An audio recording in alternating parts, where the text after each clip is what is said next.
Let's check out what's going on in Lincoln, Nebraska, and who better to chop it up with than Husker Online's very own Sean Callahan. Sean, a name that continues to be in the mix for Nebraska fans when it comes to the recruiting trail. Four-star linebacker Christian Jones. What's the latest on him, Sean? Yeah, with Christian Jones right now, he has said that he plans to make a mid-September decision.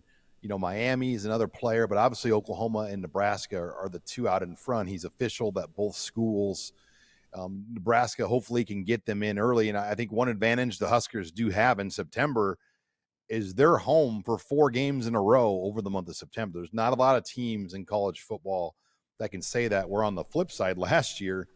Nebraska, I believe, was one of only 2 programs in the nation as a Power 4 especially that had to open the season up back-to-back weeks with road games. So that means no recruiting visitors and whatnot. But this year, that's going to allow guys like Christian Jones ideally to maybe get back to campus again. Now, another name that I'm sure Nebraska fans are trying to keep a close pulse on is 5-star athlete Michael Terry out of San Antonio, Texas. What's the latest buzz around Terry right now, Sean? Yeah, Michael Terry came back to Nebraska again after his official visit and had a great visit in July on that 1 week in July that you could host on-campus visitors. He has since delayed making an official announcement and plans to return now back to Nebraska for one of the games in September. So that's big. If Nebraska can get off to a good start and really show him what his role could be for them with Dylan Rhule now officially the starting quarterback and what this will all look like, I think that could go a long way with Michael Terry. Now, Texas, you know, where he's at located, they are probably the team to beat. There's no question. But Nebraska, I think, has a very good plan. They've opened up Terry's eyes enough to get him back for a third time. And if you can get a guy to Nebraska 3 times, with the third being a big home weekend, I think that could go a long way in making up some ground. And Sean, you mentioned Dylan Rhule. Like, how much of the pitch is he a part of for Nebraska, trying to land someone that is a 5-star caliber like a Michael Terry? Well, yeah, Dylan Rhule is such a big part of all of this. I mean, even with David Sanders, he was the lead recruiter, and Michael Terry, they communicate back and forth.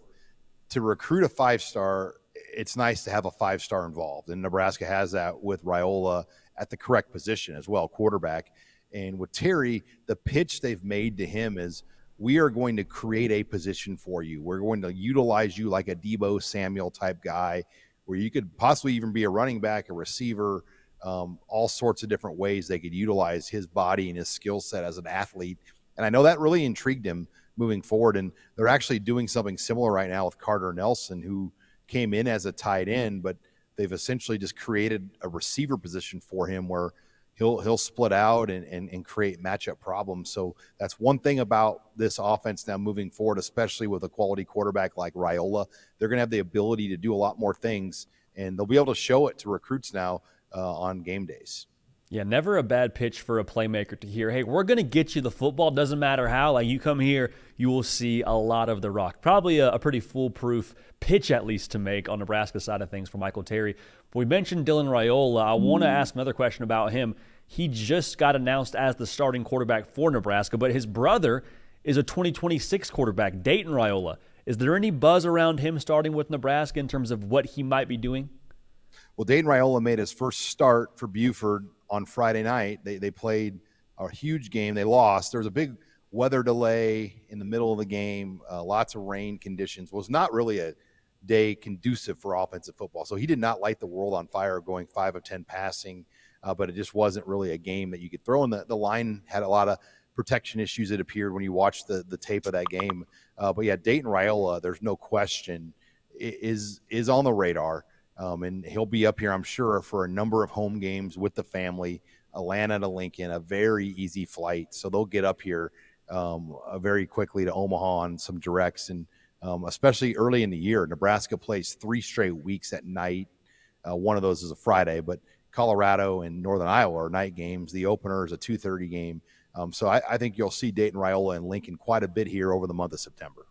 Feels like for just all recruits that are maybe considering Nebraska or have an eye towards the Cornhuskers, like being able to be able to win that game over Colorado just on a national stage kind of creates some momentum.